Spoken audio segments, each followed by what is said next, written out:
Hello and welcome to Lost Love Chronicles. Dear listeners, before we get started, drop a quick hi in the comments and let us know where you're tuning in from. Also, if you have any suggestions for us to make the channel better, please let us know. Now let's start with the story. My name is Colin Matthews. I'm 21 years old, a computer engineering student at Oregon State University. I'm not the type who likes spilling out my life story to strangers, but what happened to me and my sister Leah has left me no choice. It still hurts to talk about, but I need to, for her, for myself, for everything we've survived.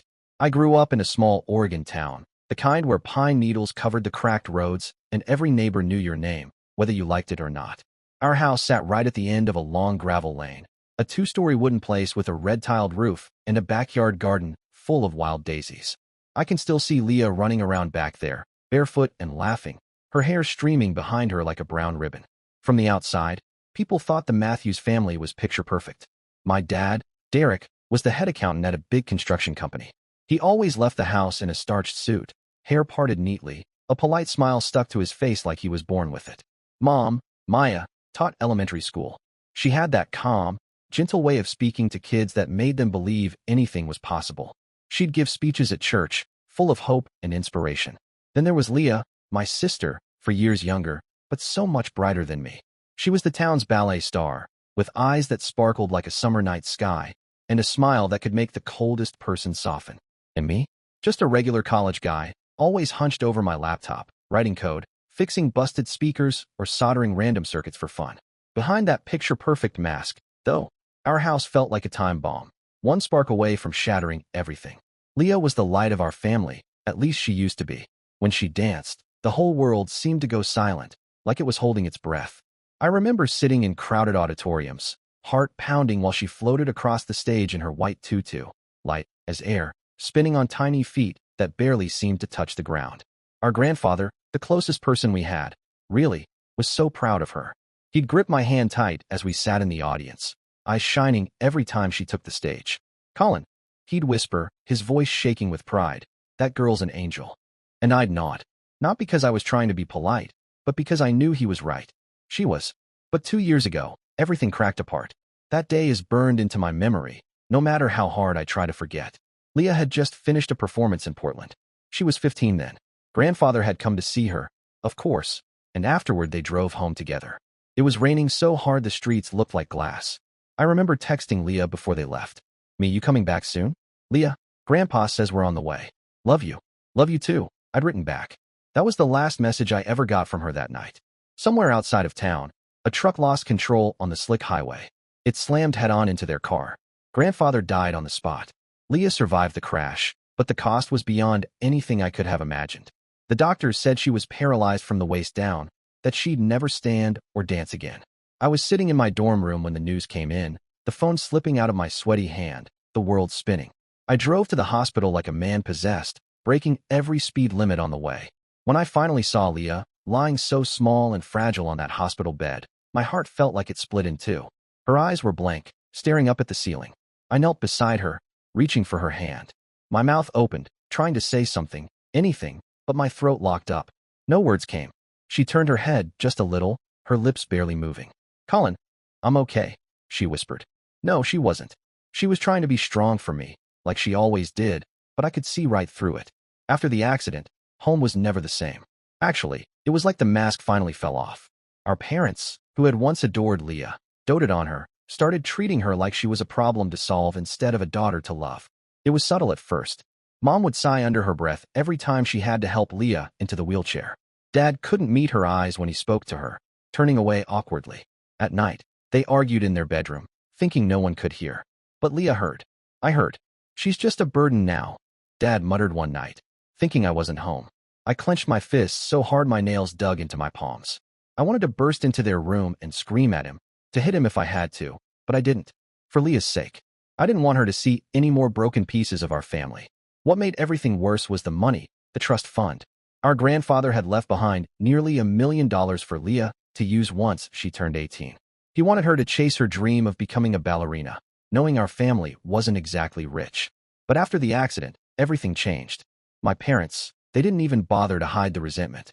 They wouldn't say it directly, but their eyes spoke volumes. They looked at her differently now, envy turning to something colder, something dark. They kept Leah on a tight leash, claiming it was for her own good. But I could see through that lie. They wanted control over her, and eventually over the money. I couldn't figure out why they'd become so heartless, but every time I came home on the weekends, I felt like I was walking into a tomb, not a house. It used to be full of laughter, but now it was just heavy. I study far away, more than 3 hours drive, so I can't be there all the time. And that eats me up. I'm constantly worrying about her.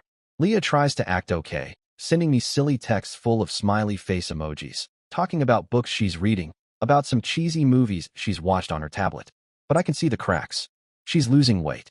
Her voice is getting weaker. Her smile isn't the same. One night, past midnight, my phone buzzed. It was Leah. "Colin," she asked, her voice so small it made me ache. "Do you think I'm useless?" I nearly shouted through the phone. "Leah, don't ever say that. You are the most important person in my life." But deep down, I knew their words, their attitude, were cutting into her like a knife. I couldn't stand it. Something in my gut told me my parents had a plan, something they weren't saying out loud. Maybe it was paranoia. Maybe it was instinct. But I couldn't risk it. I'm a tech guy, code, circuits, all of it is my world, so I decided to use what I knew best to protect her. I secretly installed a GPS tracker on Leah's wheelchair, connected to an app on my phone. If anything happened, I'd know where she was. I didn't tell her about the tracker. I couldn't. I didn't want her to worry. And honestly, Leah deserved at least a shred of peace in her own home, a place where she shouldn't have to live in fear. Then came the day. The day everything broke wide open. The day their cruelty showed itself, so plainly it felt like a blade cutting straight through me. It was a Saturday morning in late autumn. Gold leaves blanketed the roads, and the cold air carried that rich, earthy scent of forest soil. I was in my dorm, buried in an algorithm assignment, trying to focus on sorting runtimes and logic gates when my phone buzzed. "Leah, Colin, Mom and Dad say they're taking me hiking this weekend. They said they want the family to relax a bit." My stomach twisted. Hiking? Since when did my parents care about hiking, especially with Leah? They hadn't even bothered taking her outside much since she'd lost the ability to walk. It felt wrong, all wrong. I forced my thumbs to type something calm. "Me. Sounds fun, Leah. Be careful, okay? Call me if anything feels off." But no matter how I tried to reason it away, that feeling wouldn't leave me. It was like an alarm ringing in the back of my head, impossible to silence.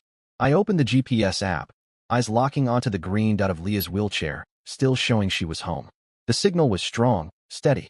Maybe I'm overthinking, I told myself. Maybe they're just trying to give her a nice day.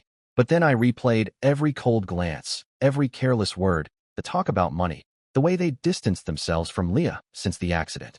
It was like poison had spread through our house. I decided right then I'd drive back on Sunday, just to be sure. It was the only way I'd have any peace. But I never imagined how bad it could get. Sunday morning, I woke up with a pounding heart, the worst sense of dread clawing at my gut. I grabbed my phone before even brushing my teeth, opened the GPS app, and saw the green dot moving, 40 miles out of town, heading toward the national forest near Black Ridge Cliff. My breath caught in my throat. Black Ridge? That place was a death trap, steep trails, huge drop-offs, and no guardrails. Taking Leah there in a wheelchair made no sense at all. I called her immediately. The line rang, and rang, and rang, then went to voicemail. I tried Mom. Nothing. Dad. Nothing. It was like the world had gone silent. A cold sweat broke over my skin. My hands shook as I whispered to myself, "Stay calm, Colin. Maybe they're just resting." But I couldn't believe it. Something was wrong. I could feel it in my bones. I grabbed my keys, threw my backpack into the back seat, and tore out of the parking lot, flooring the accelerator as much as I dared without getting pulled over. I couldn't stop checking the GPS app every minute, watching the green dot. It had stopped, right near the main cliff. It hadn't moved since. I gripped the steering wheel. My mind kept flashing horrible images I tried to shove away. "Please be okay, Leah." It was nearly noon when I finally reached the edge of the forest. I pulled off the road, heart hammering, and spotted my parents' SUV parked crookedly near the trailhead. That made my chest squeeze even tighter. I shut off the engine, grabbed my phone, and slung on my backpack, then bolted down the dirt trail toward the cliff. Each step felt like it weighed 100 pounds, dread sinking into my bones with every footfall. I kept my phone out, eyes locked on that, praying it would take me straight to Leah before something terrible happened. The trail twisted through towering pines, sunlight cutting through the canopy, laying down these gentle, dappled patterns on the ground. I heard birds chirping somewhere high in the pines, and the wind whistling through the rocky crevices, but no human sounds, no laughter, no conversation. Just an eerie quiet that made my skin crawl. Finally, The trail opened into Black Ridge Cliff, a huge clearing where the earth ended in a brutal, endless drop into a gaping chasm. My heart was pounding so violently I thought it might rip through my ribs. And then I saw them. My parents. They stood right at the cliff's edge, next to Leah's wheelchair. Leah looked so small, so breakable, her brown hair whipping in the wind. She stared out over the drop, trying to act calm maybe, but her face was ghost pale, her eyes wide with worry. My dad, Derek, was talking to my mom, Maya, in a voice too low for me to catch, but his posture was stiff, tense, like he was bracing for something. I saw Mom nod, her hands clenched so tightly. I crouched lower behind a rock, breath caught in my throat. My heart slammed against my ribs. What are they doing? Then it happened. Dad stepped behind Leah's wheelchair, gripped the handles. I thought he was just going to turn her around, but no. He pushed. Hard. The force jolted the wheelchair forward so suddenly I heard its wheels skidding on the dirt. Dad! Leah screamed. And then it was gone, rolling over the edge of the cliff. Her cry, raw, terrified, echoed in my skull before the canyon swallowed it whole. My blood froze. The world tilted. My feet felt nailed to the ground, like I was in a nightmare I couldn't wake up from. They stood there, my parents, peering down into the abyss. No tears. No panic. Mom turned to Dad, voice flat. It's done, she whispered. Dad nodded, stone-faced. They turned and calmly started walking back up the trail, like they'd just taken out the trash. I clamped a hand over my mouth, my breath jagged. Rage tore through me, hot and feral. I wanted to lunge at them, break them apart with my fists, but Leah, my sister, I had to get to her first. After they disappeared into the trees, I bolted for the cliff's edge, heart pounding so loud it was all I could hear. I peered down. The drop made me dizzy. Jagged rocks jutted out like knives. Then I saw it. Her wheelchair, smashed and twisted, caught on a narrow ledge maybe 20 meters down. And there, beside it, a small figure, crumpled. Leah. My throat closed up. She was breathing, faint, but alive. I didn't think, just moved. There was a narrow, dangerous goat trail winding down the cliff, more a suggestion of a path than an actual trail. I took it, hands clawing at roots, shoes slipping on loose dirt. Every step was a war in my head, but I kept going. When I got close, I saw blood smeared across her forehead, a gash cutting through her hairline. She was so still it made me feel sick, but then her chest rose, she was breathing. I dropped to my knees next to her, scooping her carefully into my arms. Leah, I whispered, voice cracking, I'm here. You're going to be okay. I promise. She opened her eyes, tears spilling down her pale cheeks. Colin, she choked out, voice shaking. They pushed me. I swallowed hard, rage and grief tangled together until I thought I might choke. I squeezed her cold, shaking hand. I know, Leah. I saw. I'm going to take care of everything. You're safe now. I reached for my phone to call for help, but there was no signal. Nothing. Just empty bars. My hands shook as I put the phone away and leaned down, lifting her onto my back as gently as I could. Hold on, Leah. I told her, trying to keep my voice steady. I'm going to get you out of here. Her small arms wrapped around me, weakly to my shoulders. Her faint breaths brushed against my neck, warm but shaky, proof that she was still alive, that I still had a chance to save her. Black Ridge Cliff was merciless, the jagged rocks like claws reaching for me every time I slipped. The wind tore through the ravines, shrieking like some twisted, mocking laugh from fate itself. Keep going, Colin. Don't stop now. Sweat ran down my forehead, soaking my shirt. I had to lean close to the cliff face, gripping tree roots that jutted from the stone like skeletal fingers to steady us on that death trap of a trail. Each time my foot shifted, the pebbles skittered down the chasm, reminding me of how easily we could join them. Behind me, Leah whimpered softly. Each tiny sound felt like a knife straight to my heart. Colin, it hurts, she whispered, so faint I had to strain to hear her over the wind. I paused for a second, bracing myself against the cliff, breathing hard. I know, Leah, I whispered back, my voice rough. Just hang on a little longer, okay? You're almost safe, I promise. But what if I can't keep that promise? That thought slashed through my head, nearly making me lose my grip. I shoved it away. I couldn't fall apart now. Every step I took felt like fighting through quicksand.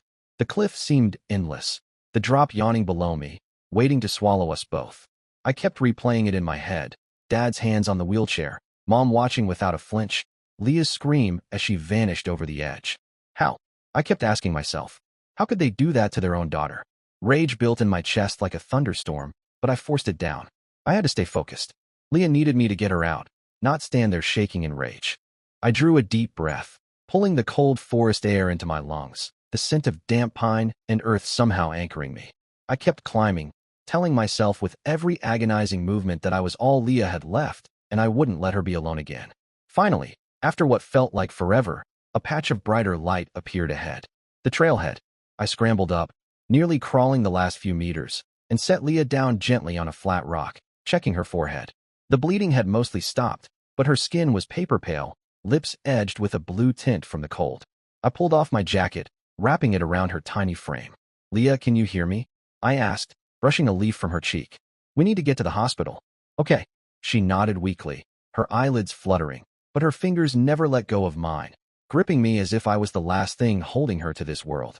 I lifted her more carefully this time, easing her against my chest, then staggered to my car, every step a torture in burning muscle and torn-up nerves.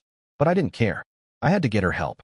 I strapped her into the back seat, checking she was safe, then jumped behind the wheel. The nearest hospital was more than 30 miles away. I had no choice. I floored the gas. Halfway down the winding forest road, my phone buzzed with a text from Mom. "Calling your sister went missing on the hike. We're at the police station. Come home now." My hands tightened around the wheel, my throat dry and raw with rage. Missing? They had the gall to call it missing? I pushed the car faster, heart hammering against my ribs. I could already see how it was playing out in town, their disgusting charade. Later, when I looked through the police reports, every line burned into my brain. Mom, Maya, sitting there in a hard plastic chair at the station, face hidden behind shaking hands, tears running down her cheeks. She looked every bit the devastated, heartbroken mother. Her shoulders trembled as she sobbed out her rehearsed lie in a voice thick with fake grief. "We just wanted to take Leah on a picnic," she told them, choking on her own words. She said she wanted to see the view from the cliff. Then her wheelchair slipped, and we couldn't stop it. My dad, Derek, stood beside my mother, his face set in a solemn mask. He nodded along, playing the part of the grieving father flawlessly. "We tried to find her," he told the officer, voice heavy with rehearsed sorrow. "But the chasm was too deep. We fear the worst has happened." Their lies poured out as smoothly as if they'd been practicing them in front of a mirror for weeks. The officer, a middle-aged man with deep creases under tired eyes, scribbled down every word, sympathy shining through his worn expression. "We'll organize a search right away, Mr. and Mrs. Matthews," he assured them.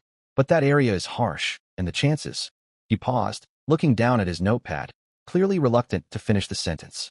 After they gave their statement, the police put together a rescue team. They combed through Black Ridge Cliff, climbing to the ledge where Leah's mangled wheelchair lay like some twisted piece of wreckage. No sign of her, no trace of her body, just a few dried bloodstains and scraps of broken plastic. The rescue team leader, a tall man with a dark beard and kind eyes, shook his head slowly, turning to my parents.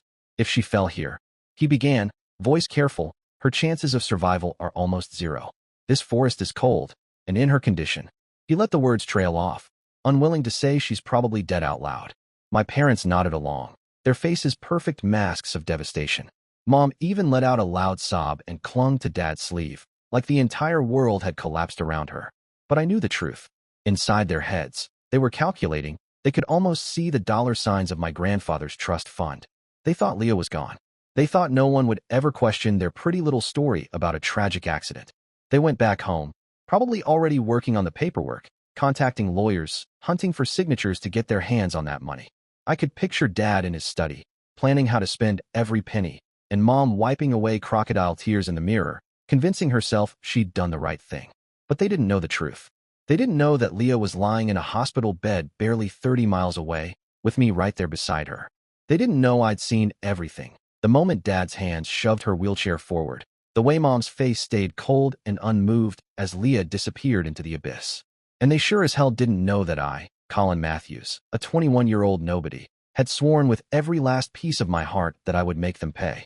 I sat by Leah's bed in the emergency room, gripping her hand tight. The hospital smelled of harsh antiseptic, and the steady beeping of the heart monitor felt like the only thing holding me together. Leah looked so breakable under the fluorescent lights, her skin pale and cold, a thick white bandage around her forehead, and Foreline dripped slowly into her arm, drop by drop, like a silent reminder that she was still fighting. I couldn't let go of her hand. I wouldn't. Every faint breath she took was another promise that I'd never leave her alone again. The doctor came in then, a man with salt and pepper hair, his eyes calm but serious, voice deep and measured. "The girl was in shock," he explained, "and she's lost blood. but there's no serious damage to her internal organs. You were lucky to get her here in time. I nodded, forcing myself to look grateful, but inside my mind was a hurricane, spinning the same memory over and over. My parents, standing by that cliff, pushing my sister into the abyss. Will she be okay? I asked. My voice barely steady. The doctor looked at me, his face tired but gentle, his tone cautious. She needs time, he replied. We'll move her to the recovery ward tomorrow morning. You should rest a bit. Rest? How could I rest when the people who had tried to kill my sister were out there pretending to grieve? When the same hands that shoved her off a cliff were probably signing papers to steal her future? I glanced at the clock on the wall, almost midnight. They can't find her. They can't know she's alive. I pulled my phone out of my pocket, staring at the screen for a second before powering it off. I wouldn't let them trace me. I wouldn't let them reach me. I didn't know if they were suspicious yet, but I couldn't risk a single slip. I turned to Leah, her breathing soft and steady, eyes closed under the harsh hospital lights. Leah, I whispered, even though I knew she couldn't hear me, I'll protect you. I promise. The next morning, they moved her to a small, quiet recovery room. She was awake, though weak, her eyes fluttering open when she saw me sitting at her side. A faint smile crossed her face, so fragile, yet enough to warm something deep inside my chest. Colin, she murmured, her voice so soft it nearly broke me. I dreamed you carried me up from the cliff. I reached out, gently smoothing a strand of her hair away from her eyes. That wasn't a dream, Leah, I told her, swallowing a lump in my throat. I got you out of there. Her eyes filled with tears, shimmering like tiny broken stars. They didn't want me to live, did they? She asked, her voice cracking. I wanted to protect her from that truth. God, I wanted to. But Leah wasn't a child anymore. She deserved honesty. I could only nod, gripping her hand tighter. But you have me, I told her, voice firmer this time. I won't let them hurt you again. Over the next few days, I barely left her side. I slept on a foldable chair next to her bed, one eye always open, one ear always listening. I spoke to the nurses, trying to stay calm, trying not to sound like a lunatic. Our family is in trouble, I explained, voice low. Please, don't tell anyone my sister is here. The head nurse, a kindly older woman with deep lines around her eyes, nodded with understanding. We understand, young man, she told me quietly. We'll keep it quiet. Leah slowly began to heal. She could eat a bit. Her cheeks lost some of their sickly pallor, and once in a while she'd even smile. But every time anyone mentioned our parents, she went silent, her gaze drifting far away. It wasn't just her body that had been broken, it was her trust, her hope. I felt the same wound inside me, raw and gaping. Every night, when she finally slept, I sat by the small window staring out into the dark Oregon sky. My anger burned brighter each hour. They had tried to murder my sister. They had betrayed every single good memory of our family. They would pay, not for revenge, but for justice. For Leah, for Grandpa, for me. I started to plan. First, I checked the GPS tracker data from her wheelchair. The log was clear. The route from our home to Black Ridge Cliff, time-stamped, precise. I downloaded the entire record to my laptop, then stored it on an encrypted hard drive, triple-checking it like it was made of glass. But I knew GPS data alone wouldn't be enough. They'd talk their way out of it somehow, spin more lies. I needed something undeniable, something that would leave them no place to hide. Then I remembered. The camera. Months ago, I'd installed a small security camera near our front porch, just to keep an eye on packages and the odd prowler while I was away at school. It wasn't fancy, but it recorded everything in front of the house, even my parents' private conversations when they thought no one was listening. Maybe, I thought, my heart pounding, maybe it had captured something.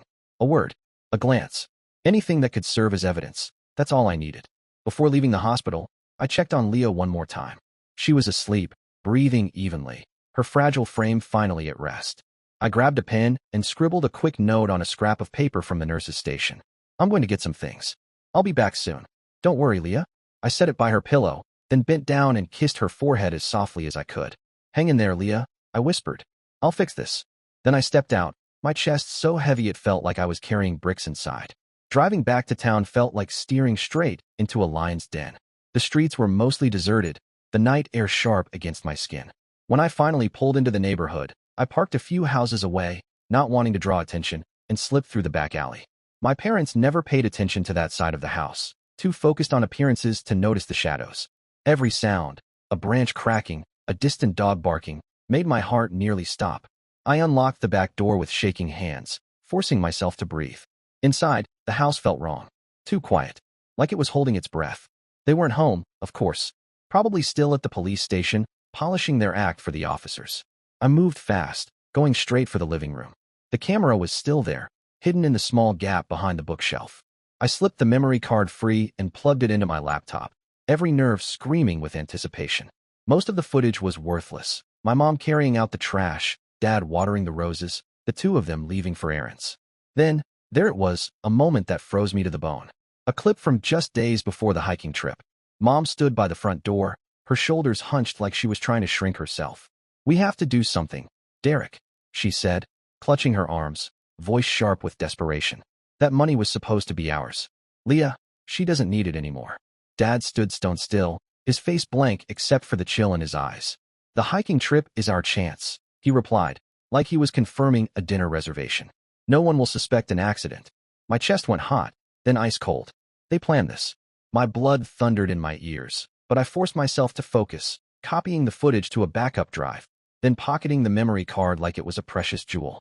It didn't show them actually pushing Leah, but it proved they intended to. I left as quickly as I'd come, slipping back into the shadows.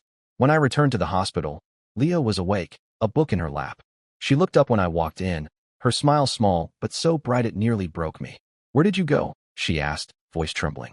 I sat down beside her, taking her hand gently. "I went to get something," I told her. "Something that'll make sure Mom and Dad can't deny what they did." She looked at me for a long moment, her eyes wide but full of trust. Then she nodded, a small brave gesture, as if she knew this was bigger than either of us. After that, I reached out to Grandpa's old lawyer, the one who had handled the trust fund. I sent him the video clip, the GPS data, laid everything bare. He promised he would help, but warned me that a courtroom would want more, undeniable proof, if possible. Direct evidence. It felt impossible, but I wouldn't let that stop me. That night, as Leah rested, I pulled my chair close to her bed, keeping my voice low so no one else would hear. "I have an idea," I began, my heart pounding like a drum. "But it could be dangerous. I need you to agree, Leah." Her eyes locked on mine, filled with a steady courage I'd always admired. "Colin, what are you going to do?" she asked, her voice still thin but unshaken. I swallowed, forcing the words out. "I want to spread a rumor," I told her, "that you were saved by a stranger, and that you mumbled about being harmed by our parents. I'd keep my identity hidden, letting my parents believe they were safe enough to slip up. If they were scared of being exposed, I explained to Leah, they'd act recklessly, and that was exactly when I could catch them. They'll panic," I told her, my voice low and steady. "And if they panic, they'll do something stupid." Leah was quiet, twisting the corner of her blanket between her fingers. Her voice was so small I nearly missed it. "I'm scared, Colin," she whispered. "If they know I'm alive." I reached for her hand, holding it tight, my thumb brushing over her knuckles. "I won't let them touch you," I promised, my voice like iron.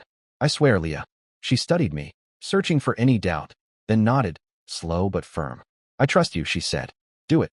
God, she was stronger than anyone I'd ever known. That night, I got to work. I created an anonymous account on the local gossip pages, places where bored townsfolk like to trade rumors over nothing. I wrote a short post. "Heard that Leah Matthews was saved by a man after the accident at Blackridge Cliff." She mumbled that her parents pushed her down. "Anyone know more details?" It was vague, deliberate, just enough to light a spark and let it spread. And it spread fast, like a match to dry pine needles. People buzzed with questions, some skeptical, some gossipy, but I knew one thing for sure. My parents would see it. 2 days later, my phone buzzed with a message from the head nurse.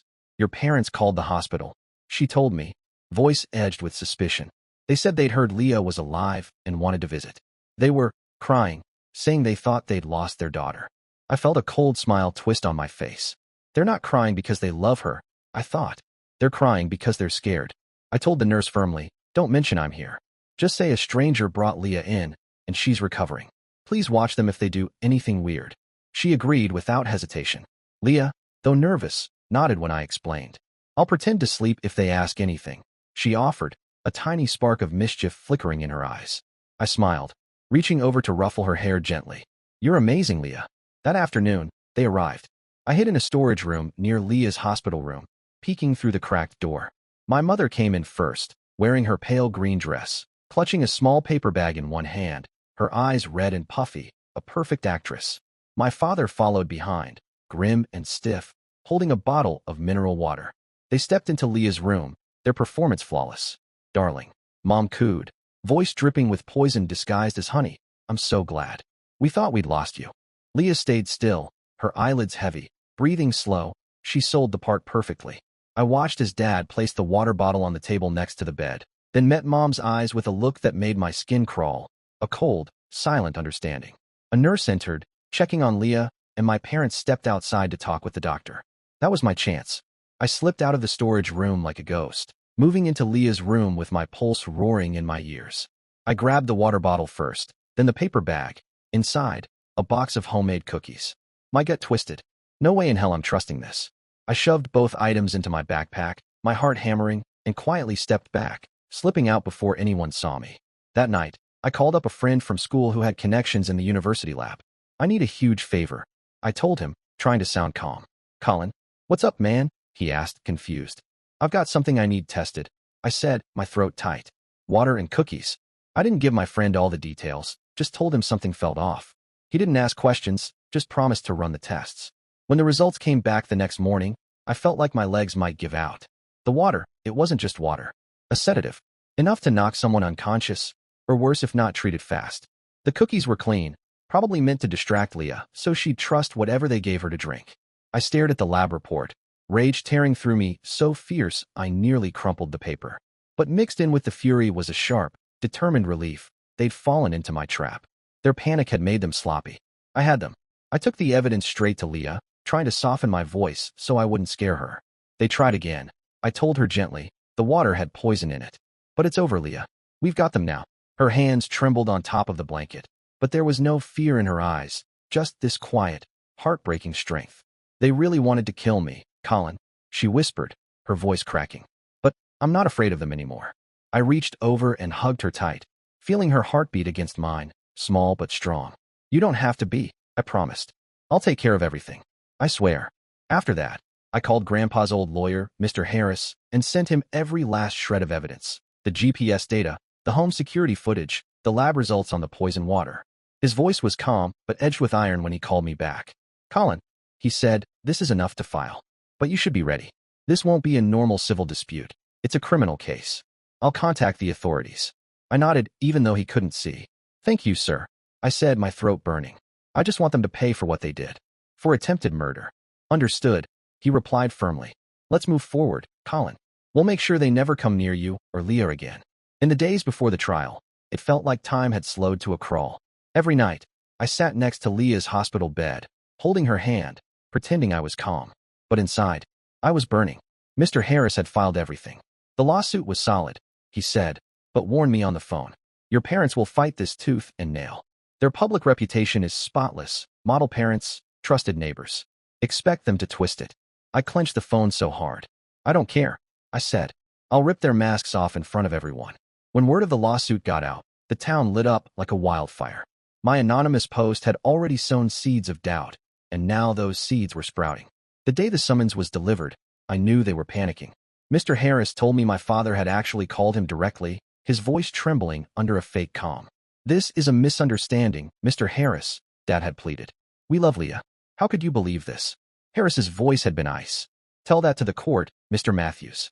Later I heard from an acquaintance that my mother had shown up at Harris's office, tears streaming, begging to be heard, trying to play the devastated mother, but Mr. Harris had refused to let her near him. A restraining order was filed to keep them away from both me and Leah. I knew they were terrified. And then, just a day later, a text came in from an unknown number. Colin, you've misunderstood. We just want to see Leah to talk to you. My hands shook as I stared at the words. I deleted the message, my vision going red with rage. They didn't want to talk. They wanted control, to make sure Leah stayed silent forever. I took a breath, steadying my shaking hands, and forwarded the unknown number to Mr. Harris. Please alert the police if they try to reach me again, I texted him. A moment later he replied. Of course, Colin. I'll reinforce the restraining order. Word soon came back that my father had marched into the station, furious, yelling about slander. The officers told him the restraining order was active and that any contact with me or Leah would be a violation. No one in town seemed willing to believe them anymore.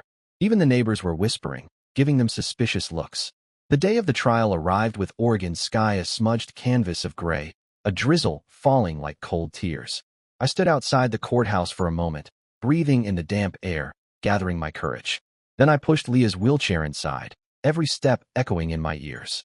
The small courtroom was packed, people we'd known our whole lives. Leah's teachers, our neighbors, even a couple of TV crews from Portland with cameras ready. It was stifling in there, the air thick with old wood, tension, and the faint tang of musty paper. As I wheeled Leah down the aisle, dozens of eyes followed us. I could hear the murmurs. How could they do that to their own daughter? I always thought the Matthews were perfect. Perfect. The word made me want to laugh and scream all at once. That perfect family image had been a lie for so long. Leah clutched my hand, her grip so tight and cold it nearly hurt. "Colin," she whispered, "I'm scared." I knelt down so we were eye level, giving her the best reassuring smile I could manage. "You don't have to be," I told her. "I'm here, and so is the truth." She nodded, taking a shaky breath. We settled into our seats. Across the courtroom, my parents sat apart from us, an entire row of wooden benches and what felt like an entire ocean away. My father wore a spotless gray suit, but his face was drawn, his eyes red. Mom had on a plain black dress and kept dabbing her eyes with a crumpled handkerchief, the perfect grieving mother act. But I could see through them. When their eyes met mine, I held their gaze without blinking. Mom looked away, shame or fear or both tightening her features. Dad tried to keep his stare steady, but there was something hollow behind it, something already broken. Today, I told myself, they won't get away with it. Mr. Harris stood then, calm and powerful, his voice filling the silent room like a bell. "Your Honor," he began, "today we address an unforgivable crime. The attempted murder of Leah Matthews, an innocent 15-year-old girl, by her own parents, Derek and Maya Matthews." A wave of gasps rippled through the courtroom. The judge, an older man with a lined, stern face, banged his gavel, commanding order. Mr. Harris continued, unshaken, presenting the evidence we'd spent weeks gathering. First came the GPS data from Leah's wheelchair. He projected a map on a large screen, red dots tracking her precise path from our house to Black Ridge Cliff, stopping exactly where she had been pushed. "This was not," he said, each word like a hammer blow, "a joyful family outing. This was a calculated plan to kill." I looked at my parents. Mom had her head bowed, clinging to that damp handkerchief like a shield. Dad sat rigid, jaw clenched, the mask he'd built for years starting to crack. Then came the next blow, the footage from our home camera. Mr. Harris paused before pressing play. "This," he told the court, "is taken from days before the so-called family hike." The screen flickered to life with the grainy video of my parents at the front door, their voices low and urgent, talking about opportunity and accident before the hiking trip. The courtroom fell silent. From the speakers, my mother's voice cut through the hush, cold and razor-sharp. "We have to do something, Derek." My heart clenched hearing it played back in front of the entire town. That money was supposed to be ours. My father's voice followed, steady and chilling. "The hiking trip is our chance. No one will suspect." Gasps rippled through the room. In the back row, I saw Mrs. Alder, one of our old neighbors, shaking her head with tears spilling down her wrinkled cheeks. My parents sat frozen, unable to look up. I noticed my mother's hands trembling, twisting that same handkerchief, while my father gripped the wooden armrest so tightly I thought it might crack. Then Mr. Harris stepped forward, holding up the lab report for the courtroom to see. "This bottle," he said, his voice ringing like a bell, "brought by the defendants to the hospital, contained a high dose of sedative, enough to cause coma or death." A collective groan moved through the crowd. I looked over at my parents. My mother turned sharply to my father, her eyes wild with panic, like a cornered animal. My father bowed his head, ashen-faced, refusing to meet anyone's gaze. Mr. Harris called the chemist to the stand, who testified that the poison was no accident, no mislabeled prescription, but a deliberate and lethal dose. Then the head nurse stepped up, voice steady but full of quiet outrage. She described how my parents had placed the water bottle beside Leah and left abruptly, their behavior off, their excuses thin. Finally, it was Leah's turn. The bailiff opened the witness box, and I wheeled her forward, my palms sweating against the chair's handles. I bent close to her, whispering, "Leah, you can do this. I'm right here." She nodded once, eyes watery but strong. When she faced the courtroom, her voice trembled, but there was a steel in it I'd never heard before. "I thought my parents loved me," she began, looking straight at them. "But they pushed me off the cliff. I heard my mother say it's done as I fell." She took a shaky breath. I watched her tiny shoulders square as she kept going. "If not for Colin," she said, voice cracking, "I'd be dead." She swallowed hard, tears spilling down her cheeks. "I just want to know why," she whispered, staring at them like a child lost in a nightmare. My mother broke down then, loud sobs rattling the room, but there was no remorse in it, only panic. My father tried to hold himself together, but his eyes were empty, hollow, like the inside of a dead tree.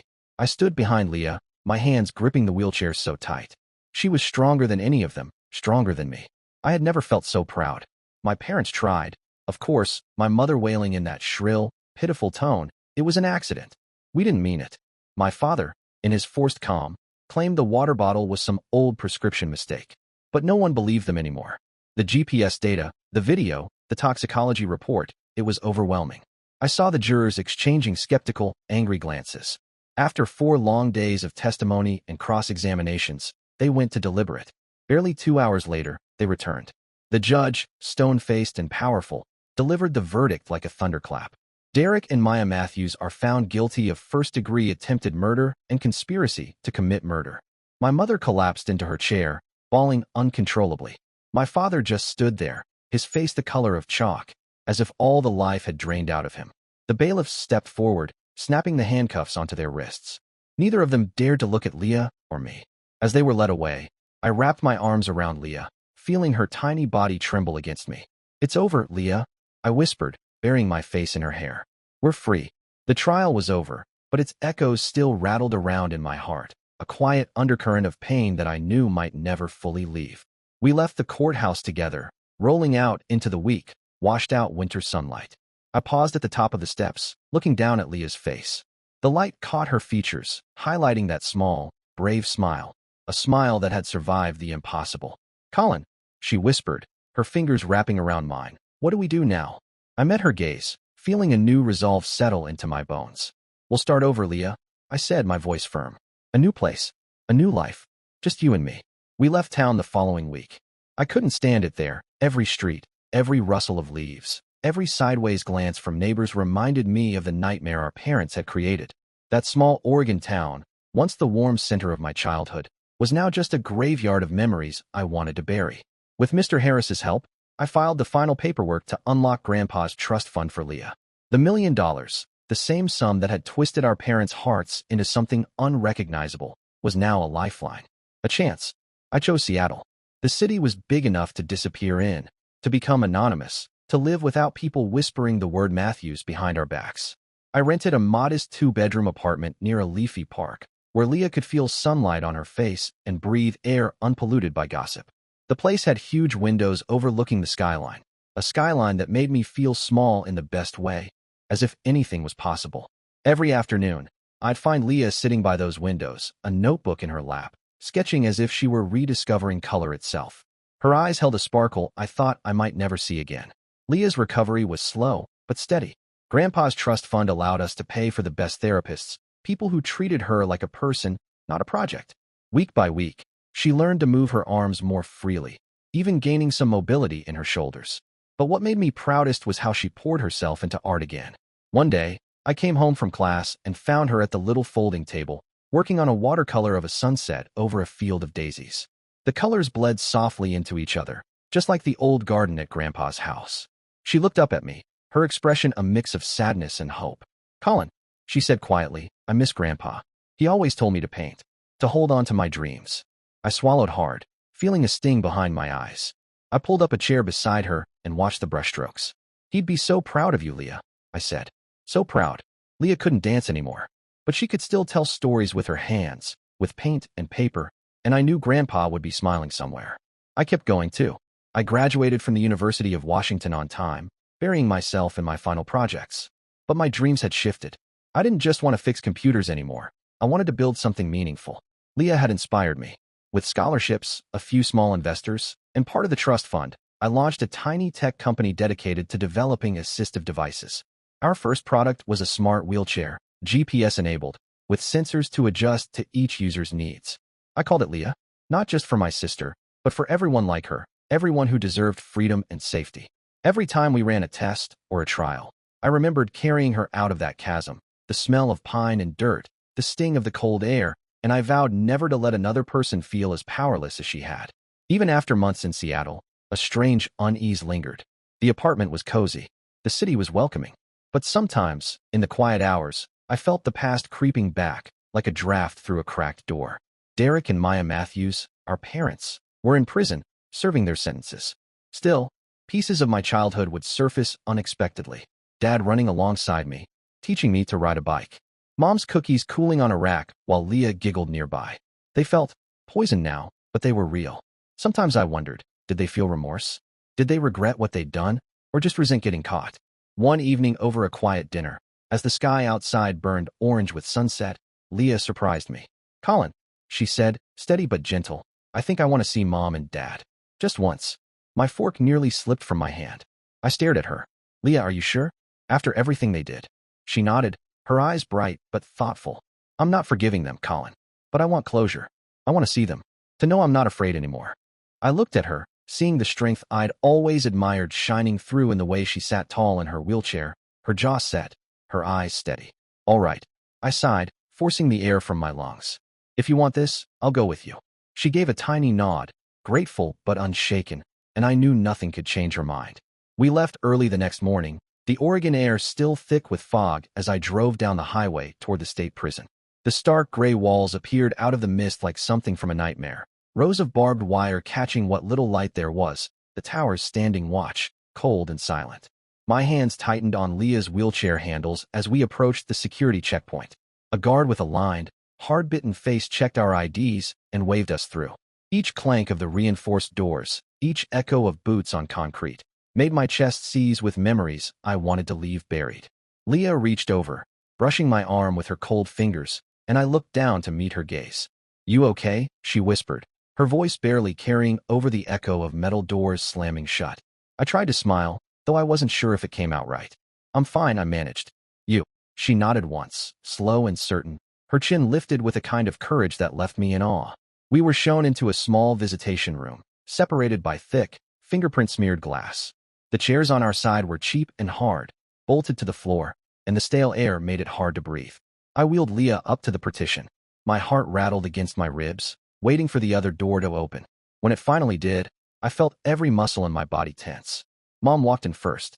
Even in prison beige, she looked delicate, her hair coming loose from a messy braid, her face drawn and pale without the careful makeup she used to wear. Dad followed her, a scruff of beard on his chin, wearing an orange jumpsuit, shoulders slumped, eyes darting between us. For a second they just stood there, like ghosts from another life. Then Mom burst into tears the moment she saw us, fumbling for the visitation phone on her side of the glass. "Leah, Colin," she choked out, voice splintering. Dad didn't cry. He sat down stiffly, one hand gripping the phone, eyes scanning us like he was trying to measure what was left of his family. I gritted my teeth, anger pulsing like a heartbeat, but I held my tongue for Leah. She lifted the phone first, her voice calm, heartbreakingly calm. "Mom, Dad." She paused, taking a breath. "I'm not here to forgive you." Mom dropped her face into her hands, sobs shaking her shoulders. Leah went on, her words as clear as crystal. "I just want to say I'm alive, and I'm going to live well. I don't want to carry fear anymore." Mom looked up, tears streaking the deep lines of her tired face. "Leah, I'm so sorry," she pleaded, voice raw. "I don't know what I was thinking." I watched her, trying to see any scrap of real regret, but I couldn't tell. Maybe it was guilt, maybe it was just desperation. Then Dad spoke, voice low, the way he used to sound when he scolded me for breaking the rules. "Colin, you have to understand," he began, voice trembling. "We were wrong, but we didn't mean." I couldn't stand to hear it. "Stop lying, Dad." I snapped, my chest heaving. "You pushed Leah off a cliff. You chose money over your daughter." His eyes flickered, then went dull, defeated. He lowered his head, saying nothing more. Leah laid her hand gently over mine, her small fingers steady, and turned back to them. "I don't hate you," she said evenly, her voice firm and heartbreakingly kind, "but I'll never forget. I just want you to know," Leah continued, her voice unwavering through the prison phone, "that Colin and I will live well without you." I looked at her then, really looked, and my heart ached, but it also swelled with pride. Leah might have been small, but in that moment she was stronger than anyone in that room, stronger than any of us had ever been. On the other side of the glass, Mom started to cry harder, shoulders trembling as she clutched the phone. "Leah, please," she tried to speak, but I couldn't stand to hear her twisting the knife any longer. Dad stayed silent, his eyes sunken and resigned, staring down at his orange sleeves. The visit didn't even last 10 minutes before Mom tried to ask about where we were living, what our new life was like. I stood up abruptly, wheeling Leah back, my voice as cold as ice. "That's enough," I said, cutting her off. "We came for closure, not to reopen wounds." Mom opened her mouth again, but no words came out. Leah didn't say another word. I saw the relief in her shoulders as we turned away from that suffocating room. On the drive back, the miles of gray road seemed to unwind like a tense coil, slowly loosening. Leah was quiet, her gaze fixed on the window, the faint reflection of her face half lost in the rolling Oregon landscape. "You okay?" I asked after a while, not sure I wanted to break the silence, but needing to hear her voice. She turned to me, a faint but genuine smile touching her lips. "I'm fine, Colin," she said, breathing in slow and deep. "I just needed to know they can't hurt me anymore." I nodded, feeling something heavy shift off my chest. "They never will," I told her, my voice steady. The visit hadn't healed anything between us and our parents. I knew it never would. But it had given us both the one thing we needed, an ending. Closure. A few weeks later, on a late spring afternoon, I wheeled Leah through the park near our apartment. We found a small grassy hill overlooking the lake, the water catching the last pink streaks of sunlight. A breeze carried the fresh scent of wildflowers, washing the air clean of every painful memory. Leah leaned her head gently against my shoulder, her brown hair stirring with the wind. "Colin," she said, her voice calm and clear. I used to think I'd never smile again. I turned, searching her face, catching the light that glowed there, a real smile, free of fear, free of pain. "But now," she continued, her eyes shimmering, "I feel happy." My throat tightened, the words sticking for a second before I managed to speak. "You make me happy, Leah," I said, voice cracking as I reached for her hand. "You've always been my light." We sat together in silence as the sun slowly dipped behind the buildings, painting its last golden line across the sky. From being betrayed by our own parents, thrown into darkness, to climbing back out together, we had found a bond stronger than blood. Leah had bloomed again, even in her wheelchair, like wild daisies after a storm. And me, the scared, broken brother, I had become her protector, her friend, and somehow, her reason to hope. As the sun fell away and night came to claim the sky, Leah squeezed my hand, her voice a whisper in the cooling air. "Thank you, Colin, for never abandoning me." I squeezed back, letting tears slip free, warm against my cold skin. "I'll never abandon you, Leah. Never." Dear listeners, please share your thoughts in the comments section below and don't forget to like, share, and subscribe.